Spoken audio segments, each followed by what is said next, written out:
My mom told me to turn on the television, and that's when I heard the specifics of everything.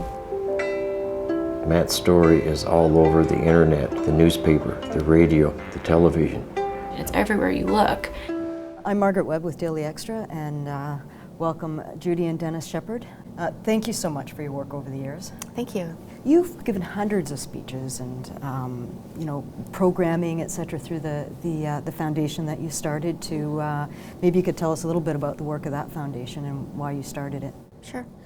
Well, we started it on Matt's birthday in 1998, December 1st. People had begun sending us money when Matt was in the hospital, wanting us to use it to pay medical bills. And it's like, no, we won't do that. So we want to put it to use to help Matt's friends and his peers and maybe in some way create a better world for them. So that's why we started the foundation, and we concentrate on education and raising awareness. Right now we are largely an internet presence. We're only 3 or 4 people full-time and a few part-time, based in Colorado. So we're largely internet, and that's mostly what we're known for, referring, information providing, young people looking for assistance in all kinds of areas. So. In terms of your work through the foundation and speaking to so many people and exploring this issue of homophobia and hatred for difference, what is your understanding of maybe the underlying causes of this? Well, I think one of the things we've encountered is ignorance. Ignorance is a huge driver that people fear what they don't know or understand, and sometimes that fear leads to violence, hatred, violence, prejudice, bias, all those things.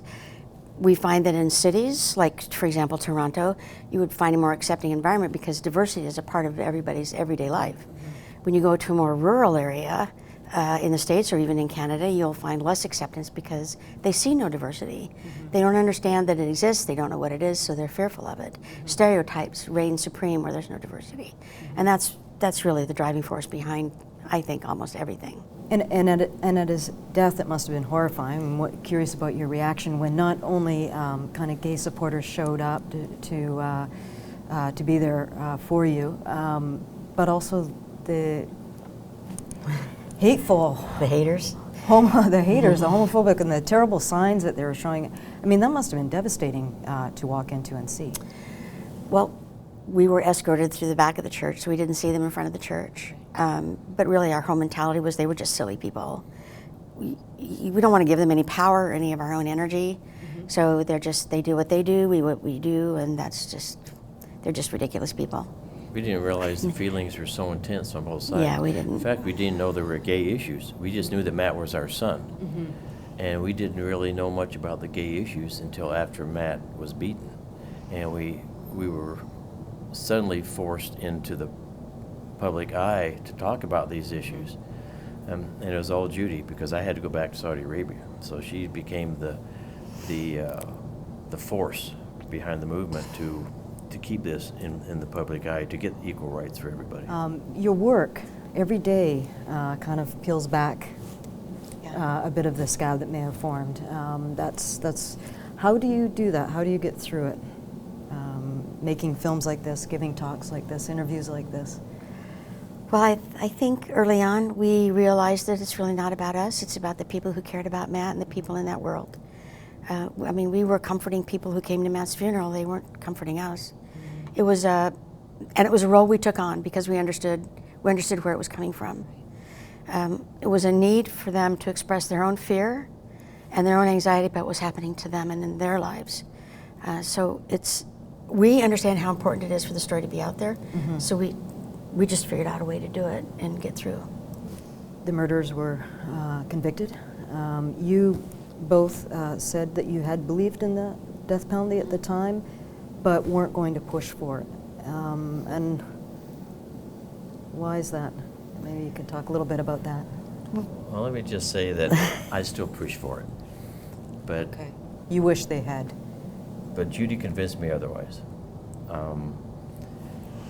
There was and she was right. You put them in prison, deep in a prison, where no one remembers them. They're not on death row where they can go through the appeals and possibly get out on technicality. They don't become martyrs for something horrendous like that to encourage others. And she realized at first how important that was. Plus, we didn't have to worry about our other son having to go through the turmoil of them possibly getting out on parole. Court appearance after court appearance for mandatory appeals, they were just gone. Yeah. I just wanted it to be over. I didn't want to ever see them again. And this is how we did that. And she was right to convince me. It took a lot of convincing. It did. And their life, they will never have parole. They will No. never. 2 consecutive without parole. Yeah. So if they do get paroled on the first one, pardoned, they still have the second one to serve. Okay.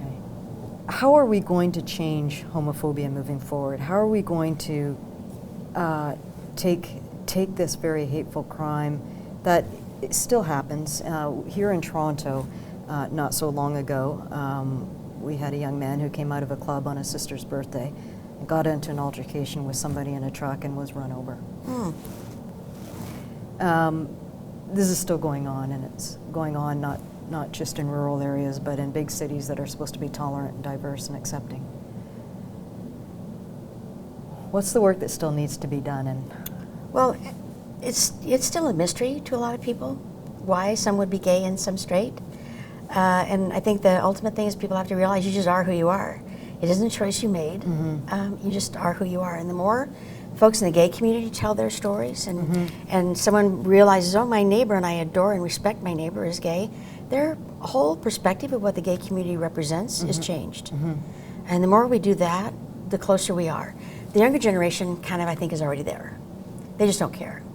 It's us, it's our generation who still holds that. And we teach that. If we hold those beliefs, we teach those to our children. So it's going to be a societal change for sure. Will it ever come 100%? I don't think so. Racism exists after all these years still. It's still an issue. But it's getting better. It's But getting you better. can't bury it on the back pages either. No, I gotta it talk has about to be it. out there, whether it's race, religion, or sexual orientation. When you have a crime like the young man who was run over, that needs to be publicized and then not forgotten about and put, well, the perpetrators on 2 lines on the back page, this is what happened to him. That the whole thing needs to be done to educate the public on the whole thing. They can't just drop it after the sensational headlines are over. And that's part of the problem. Right. It's continual education and reinforcement. And I guess a final question, if Matt's looking down on us from somewhere, how's he feeling about the change that's come about? Well, I Since think his passing. I think he'd be thrilled. He'd be I think going he'd be faster, faster. proud as can be of what his mother's done, because she's an introvert off the scale. And to see her out here actually putting herself in the public eye like this for her son and all the other kids, straight or gay, who are bullied and discriminated against because they're different, he'd be so proud. It's the work of hundreds of people, thousands of people that have made the change, and he would be thrilled. He'd be thrilled. Well, thank you again for all your work. Thank you We very much. really appreciate it. Thank you. Thank you so much. Thank you.